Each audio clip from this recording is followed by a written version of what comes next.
હા તારીખ 22/1 હા આખા ભારત આખા વિશ્વમાં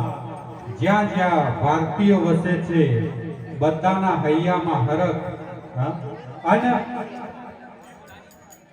એ દિવસે તો મારા માટે પણ ખાસ છે સાહેબ નિલેશભાઈ હા કારણ કે 22 તારીખ છે ને એ મારો જન્મ દિવસ છે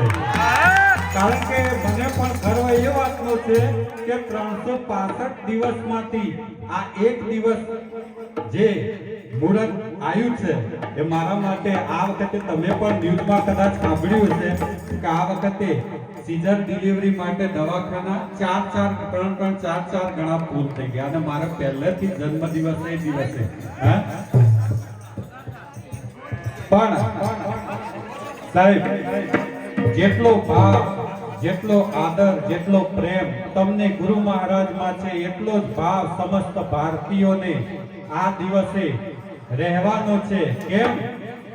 કે મારા ને તમારા અંતરને હા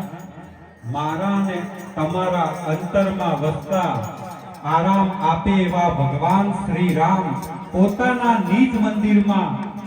બિરાજમાન થવાના છે અને આ હરખ સૌના હૃદયમાં ઉભરાયો છે માટે આપણે પણ આજે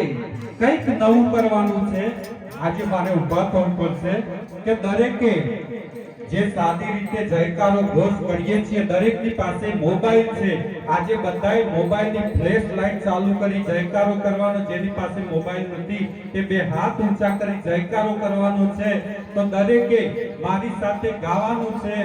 જય જય શ્રી રામ બોલેગા આટલી રીતે બધાએ ગાવાની છે ફરજિયાત જોઈએ કેવો પડકાર કેવો અવાજ અયોધ્યા સુધી પહોંચે છે અહીંયા ડિંડોલીમાંથી હા હર ઘર મેં અબ એક નામ એક ही नारा गूंजेगा तेरे भारत का बच्चा हजू अवाज નથી આવતો પાછળ બેઠેલા આ બાજુ પાછળ બેઠેલા દરેકે ગાવાનું છે જે રામ ભૂમિમાં જન્મ્યા છે જે રામના ભક્ત છે જે સનાતન ધર્મમાં માને છે તમામને બે હાથ ઊંચા કરી આ જયકાર ઘોષ કરવાનો છે આપણા માટે ખાસ ખાસ ખાસ દિવસ છે 22/1 ફરીથી એક રાઉન્ડ હર ઘર મેં એક નામ એક ही नारा गूंजेगा मेरे भारत का बच्चा बच्चा जय जय श्री राम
शक्तिपीठ की तपोभूमि हर गांव है, हर पाला यहाँ देवी की प्रतिमा, यहाँ बच्चा बच्चा राम है। जय श्री राम, जय श्री राम, जय सिया राम।